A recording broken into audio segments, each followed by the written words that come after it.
everyone. Welcome to Wednesday. I hope you're doing well. I hope that you have enjoyed your week.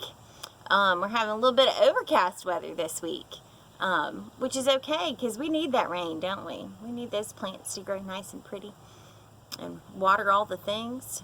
So we should be thankful for that rain, shouldn't we? I think so. All right, well, we're going to jump into another missionary story today. All right, so we'll read the story. It doesn't have any pictures this week.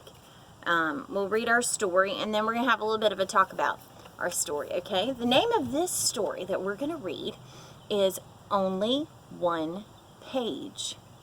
That's kind of a funny title, isn't it? Let's see what happens. Robert Evans closed his tired red eyes. His hands shook as he folded them over his Bible where it lay, on the pulpit where he had been preaching for 6.5 hours. I cannot preach any more, he whispered to the Polish interpreter. I'm sorry, but I must have a rest. Robert was a minister from America. He was bringing the gospel to the suffering people of Poland just after World War II had ended. Tonight he had preached in the town hall in a city in eastern Poland. The hall was packed with people, and people were standing in the aisles and sitting in the windows, and even crowded the platform so tightly that he was not able to move while he preached. But thousands more waited outside. Time after time, the ushers emptied their building and let in a new crowd of people, hungry to hear the gospel. Robert and his Russian and Polish interpreters preached to each group in turn. As the hours slipped by, as Preacher Evans preached of Jesus' saving power, hundreds of people responded gladly to the message. They had never heard the Bible before. It was long past midnight when he finally ended preaching. Outside in the darkness waited another crowd who had not been able to get in. Robert's heart was heavy as he made his way through the hundreds of people who had not heard the message yet. An old man reached out from the crowd and tugged at Robert's sleeve. Talking excitedly in Russian, he hung on so the preacher stopped. What is he saying? He asked his interpreter. He has a piece of paper, the interpreter said, and he wants you to tell him whether or not it is from the Bible. The old man was wrinkled and bent from many years of hard work. Slowly and carefully, he folded back his fingers and pulled out a small cloth bundle from his coat pocket. Unwrapping the cloth, he held up a folded piece of paper. The paper's edges were ragged from much handling and yellowed with age. Why, it's a page from the book of Exodus, the interpreter exclaimed. I have read this page over and over again for many years, the man said, with a quiver in his voice. I thought it must be from the Bible, but I was never sure. I only knew it was something holy, but I've always wondered, what does the next page say? And the rest of the book? What comes next? Tears spilled down the old man's face. Wordlessly, Robert held out his own Bible to the old man, who took it as gently as he could and held it and turned it over in his hand. He thumbed through the pages, looking at the words. He shook his head. I cannot read this. It is not in my language. But oh, this is the first time in all my 80 years that I have seen a Bible.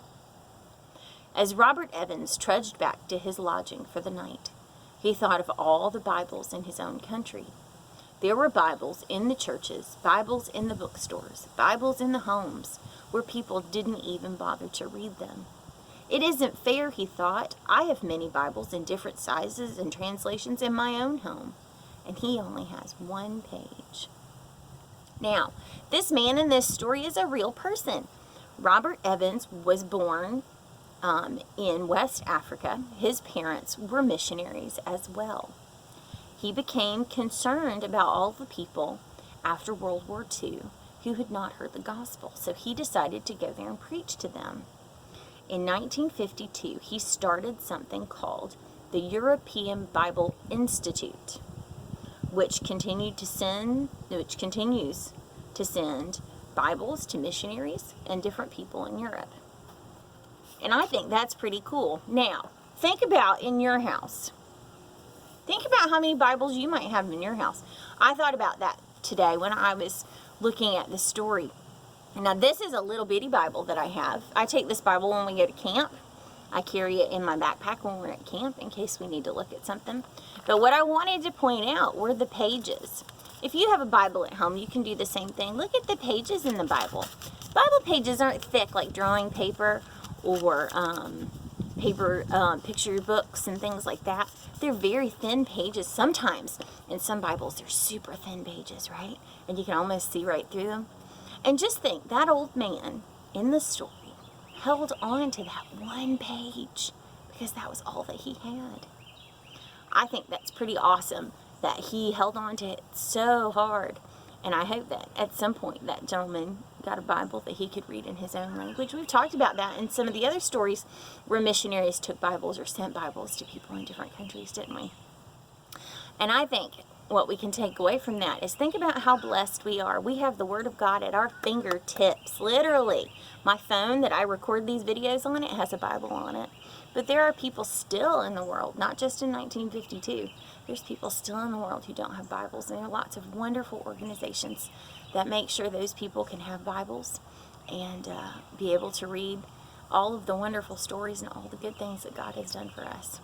I hope that you're doing well. I hope you're enjoying our missionary stories. I think they're pretty cool. I have one coming up in a few weeks that I'm looking forward to about a missionary that I know. So I think that's pretty cool, and I hope that you'll enjoy it, but we'll wait. It won't be for another couple weeks. So I hope that you guys are doing well, like I said, and hanging in there, enjoying your summertime, and staying well, and hope to see you soon. Bye-bye.